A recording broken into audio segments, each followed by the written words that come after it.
On vous vend l'IA comme une révolution, mais le lundi matin, quand vous arrivez au bureau devant vos 50 mails en retard, vous ne savez toujours pas quoi écrire dans ChatGPT pour vous aider vraiment. Aujourd'hui, on arrête la théorie et je vous partage mes 3 prompts couteau suisse. Ce sont des modèles que j'utilise au quotidien pour gérer mes emails délicats, mes comptes rendus de des réunions ou encore prioriser ma semaine. Pas de jargon technique, juste du copier-coller. Et en plus, à chaque fois, je vous glisse un petit bonus très intéressant, alors suivez bien. Et on commence directement par ce qui nous ennuie le plus, la liste des emails. Vous recevez un email un peu sec, urgent d'un client ultra pressé ou une demande impossible d'un collègue à la dernière minute. Votre première réaction, ça va être l'agacement, c'est bien normal, mais si vous répondez à chaud, c'est la catastrophe assurée. La solution, c'est ce que j'appelle le prompt diplomate. Il ne se contente pas de répondre à votre email, il va analyser le ton pour désamorcer le conflit et éviter d'y mettre de l'émotion. En fait, il va agir comme un filtre professionnel pour mettre une barrière entre votre émotion et les faits, le ton factuel que vous voulez employer pour répondre posément à cet email. Pour ce type de cas d'usage, je vous propose ChatGPT parce qu'il est très créatif et il s'adapte assez facilement au ton que l'on veut apporter. Donc la structure du prompt est en 3 parties. En tant que je lui donne un rôle, je veux que je lui donne une mission pour que je lui donne tout le contexte et ça, c'est très important. Donc en tant qu'expert senior en communication de crise B2B, je veux que tu réécrives l'email ci-dessous pour qu'il reconnaisse la situation sans se justifier excessivement, montre de l'écoute et du respect, rappelle clairement les délais et le cadre, recentre l'échange sur une solution concrète. Je vais lui donner des contraintes de ton en lui demandant d'employer un ton professionnel, empathique, non conflictuel, et je vais lui donner des choses à éviter. Absolument aussi, c'est très bien aussi de lui donner l'autre côté du miroir, ce qu'il ne doit pas vraiment pas faire. Donc là, des excuses répétées, des formulations floues et pas de promesses non maîtrisées. Et un format attendu, c'est la façon dont je veux qu'il me restitue sa réponse. Donc là, je veux un mail prêt à envoyer, des phrases courtes, une structure claire de type format, cadre, solution. Je vais lui donner le mail à réécrire. Et un petit bonus ici, donc si certaines formulations peuvent être mal interprétées, je vais lui demander de me proposer une alternative neutre. Donc je lance ma demande et il va me proposer une première réponse. J'ai bien pris connaissance de votre, demande concernant l'appel d'offres attendu pour 14 heures, ainsi que votre souhait de disposer de 3 jours pour relecture et validation. Nous avions initialement convenu d'un délai avec un retour prévu demain matin. Ce cadre permettait de tenir les engagements fixés et d'assurer une cohérence de planning global. Pour avancer, de manière constructive, je vous propose la solution suivante. Réception de votre version pour 14 heures comme prévu, retour structuré de ma part dans le délai initial convenu. Si un temps de validation supplémentaire est nécessaire, nous pourrons l'anticiper ensemble sur une étape ultérieure dans un cadre sécurisé pour chacun. Je reste disponible pour en parler rapidement si besoin, bien cordialement Sonia. Ça me fait vraiment un draft de réponse tout à fait acceptable que je vais moi retravailler parce que ces 2 points, c'est bien, ils m'offrent, une ouverture, une proposition alternative pour mon client, mais je veux peut-être, voilà, affiner ces 2 points-là. Et bien ça, maintenant que la partie émotionnelle est passée, dépassée finalement, je vais pouvoir m'y consacrer le temps nécessaire et bah, le quart d'heure ou les 30 minutes que j'aurais passé à vraiment, m'agacer sur ce changement de planning, je vais pouvoir le passer finalement à construire une proposition alternative que mon client pourra accepter, sans souci et en gardant son buffer de temps qui semble lui tenir à cœur. Comme ce prompt est assez grand, je vais l'afficher en plein écran pendant quelques secondes de manière à ce que vous puissiez le copier D'ailleurs, petite astuce, si vous êtes dans les transports ou que vous pouvez pas faire une capture d'écran maintenant, cliquez tout de suite sur «Enregistrer» pour mettre la vidéo dans votre playlist. Vous savez, celle où il y a écrit «À regarder plus tard». Vous retrouverez le texte ce soir au calme, mais en attendant, je vous le remontre en plein écran. C'est bon pour vous? Alors préparez vos téléphones, je vous laisse le prompt pendant 3 secondes, juste le temps de faire une copie d'écran.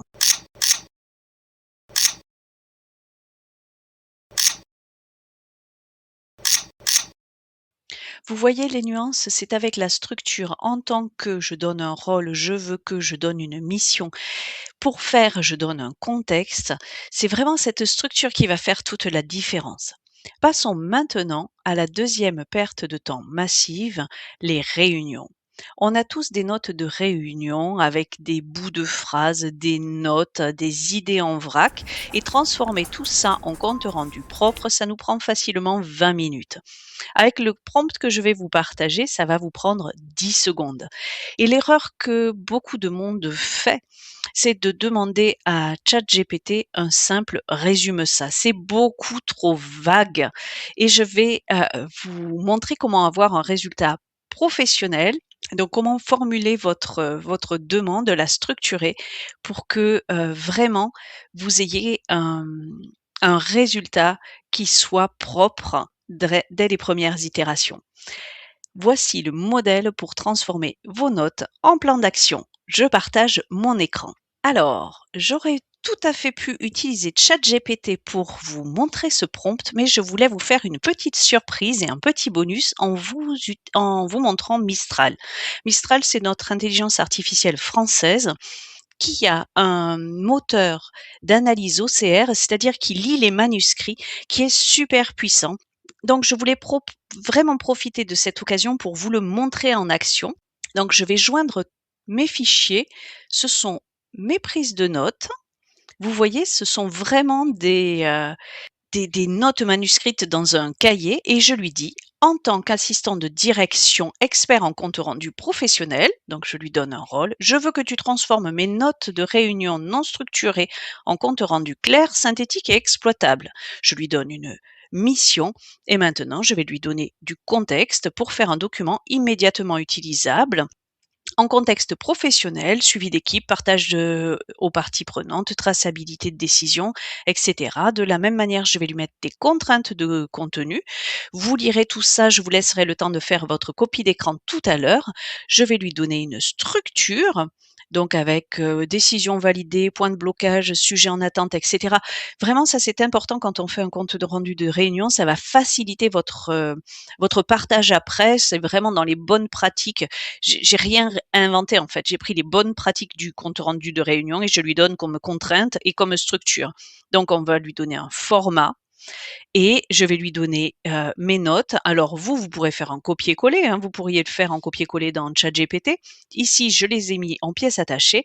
Et second bonus, non seulement on va utiliser Mistral pour là, mais second bonus pour ici, ne pas oublier à la fin de lui dire que si certaines informations sont ambiguës ou incomplètes, je veux qu'il me les signale clairement plutôt que de supposer. Le problème des intelligences artificielles, c'est moins le cas maintenant, mais ça le reste parfois, c'est vraiment d'être faites pour nous répondre et d'inventer parfois plutôt que de dire je ne sais pas. Donc cette petite phrase là, elle va sécuriser votre compte rendu. Donc je vais demander à Mistral de me faire mon compte rendu de réunion et voilà, c'est extrêmement rapide. Les points de blocage comme je lui avais demandé, les sujets en attente, il me fait mon tableau récapitulatif et il me donne les points à clarifier pour que, je sache où je dois apporter une action supplémentaire. Je vous laisserai regarder tout ça enfin revenir sur les écrans. L'idée, c'était de vraiment vous montrer la puissance de cet outil et le temps que ça va vous faire gagner. Je pense que ça a même mis moins de 10 secondes. Vraiment user et abuser de ce type de cas d'usage parce que ça va vous faire gagner un temps fou.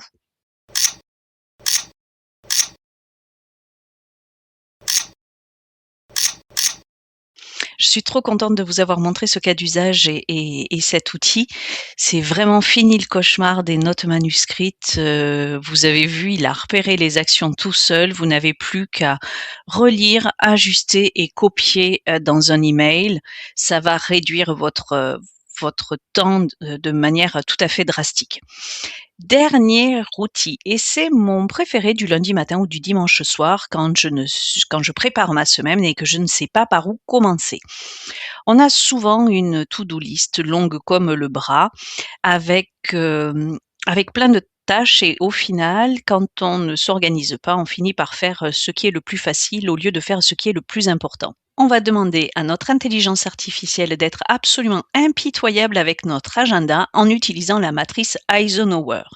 Je vais vous partager mon prompt à copier-coller. Je vous laisserai encore un temps pour faire votre copie d'écran à la fin.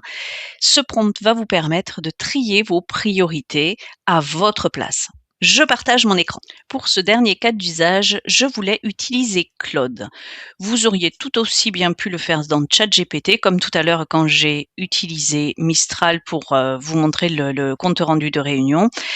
Ici, je voulais vous montrer Claude parce que je trouve que Claude est très bon quand on fait appel à des modèles. C'est un peu le technicien de l'équipe. Je trouve qu'il structure très bien ses réponses dans ce cadre-là et c'était pour moi l'opportunité de vous montrer, voilà, une de ses forces et en même temps un cas d'usage qui pouvait vous intéresser. Si je reprends le prompt, ne paniquez pas, je vous laisserai de nouveau quelques secondes pour faire une copie d'écran, mais on le regarde un petit peu ensemble. Voilà, on reprend la même structure en tant que je lui donne le rôle de coach senior en productivité pour les dirigeants. Je veux qu'il m'aide à terminer ma journée avec un maximum d'impact, pas vraiment de faire tout ce que j'ai dans ma dans ma to-do list, vraiment de sélectionner ce qui est pertinent pour pour faire l'identification des 3 tâches à effectuer dans la journée. Je lui demande d'utiliser la matrice Eisenhower pour déterminer ces 3 tâches non négociables à terminer aujourd'hui et de m'expliquer brièvement pourquoi ces tâches-là précisément. Vraiment, utiliser une intelligence artificielle pour accélérer son travail, c'est parfait, c'est ce qu'on cherche. Mais l'utiliser en plus pour apprendre quelque chose, pour monter en compétence petit à petit, c'est vraiment la cerise sur le gâteau et quelque chose qui va nous faire être de plus en plus performants en toutes ces choses-là euh, qu'on fait faire aujourd'hui à notre IA, petit à petit, ça va rentrer dans nos pratiques quotidiennes et nous faire gagner du temps dans le temps gagné.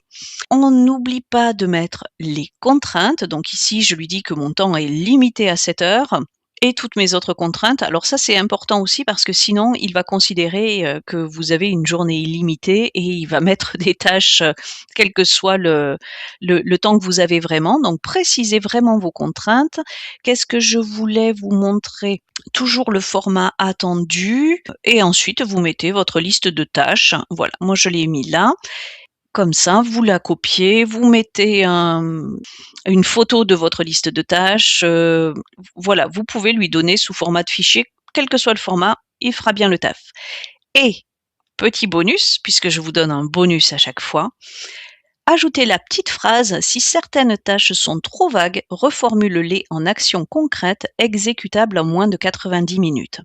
Ça aussi, c'est un point fort des intelligences artificielles, c'est qu'elles sont capables de transformer un gros problème en petit problème, beaucoup plus facile à résoudre et donc en tâche actionnable finalement. Donc ne vous privez pas de ça et vraiment demandez-lui d'aller faire le mètre de plus pour vous délivrer un résultat vraiment intéressant. Donc, je vais lancer la recherche sur Claude. Donc là, il est en train de prioriser les tâches en fonction de l'urgence. Il classe les tâches dans la matrice Eisenhower en fonction des priorités. Il est en train de me délivrer le résultat. Donc, il me fait la liste des tâches, la matrice Eisenhower qui est bien respectée. J'aime beaucoup. Il m'a vraiment présenté un format de matrice, ce qui n'est pas évident. Ce qui n'était pas évident jusqu'à peu dans une intelligence artificielle. Donc, j'ai bien important, pas important, urgent, non urgent. Et au milieu, à faire maintenant, j'ai mes 3 tâches. Il m'a mis des tâches à planifier. Il m'a mis des tâches à éliminer ou à reporter, donc pour le coup, je vais les reporter, et à déléguer, promener le chien. Le chien reste non négligeable côté vie perso, intègre-le comme pause régénératrice, pas comme tâche pro. J'adore. Mes 3 tâches non négociables et la justification. Donc répondre à un appel d'offres, appel expert comptable, donc la deadline légale est imminente, je vais pas bloquer la clôture comptable, il a raison. Proposition commerciale, ça c'est la réponse à mon client. C'est un levier maximum, il y a du chiffre d'affaires derrière, donc c'est important. Et le pointage des factures, de manière à réduire la charge mentale financière. Ouais, c'est à la fois mental et financier pour le coup. Identifier les impayés à relancer dès la rentrée. Il m'a estimé le temps total que je vais avoir à engager pour réaliser ces tâches, ce qui me semble plutôt pas mal d'ailleurs. Oui, parce que même la proposition commerciale en 2 heures, ça passe. Et donc, il me redit que je pourrais faire ma petite pause pour aller promener le chien. Ça l'évitera de devenir tout fou et de m'embêter le reste de la journée. Ce que je ne fais pas aujourd'hui et pourquoi, donc tout ce que je vais pouvoir reporter et bloquer dans mon agenda pour avoir des créneaux dédiés. Voilà, je vous laisserai faire votre copie d'écran du prompt et surtout dites-moi en commentaire ce que vous avez retiré de ça. Essayez-le de votre côté. Je suis vraiment très curieuse des résultats de votre côté parce que voilà, je trouve que c'est un bijou de prompt et ça m'aide au quotidien. Donc je voulais vraiment vous le partager.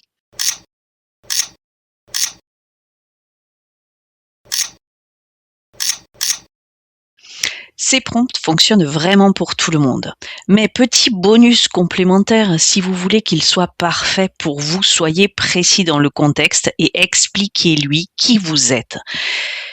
Ne dites pas je suis un pro. Dites je suis architecte spécialisé dans la restauration de bâtiments anciens. Je suis assistante RH avec une spécialisation dans le recrutement. Je suis assistante de direction, je suis chef d'entreprise dans tel domaine.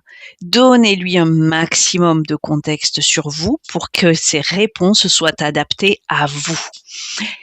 Et dites-moi en commentaire lequel de ces 3 assistants vous allez tester en premier dès demain matin. Est-ce que vous allez tester le mail, la réunion ou le planning? Et si vous voulez comprendre la mécanique complète pour créer vos propres assistants, vous cliquez d'un ou de côté, je vous mettrai des vidéos où je décortique cette méthode complète. Alors à tout de suite!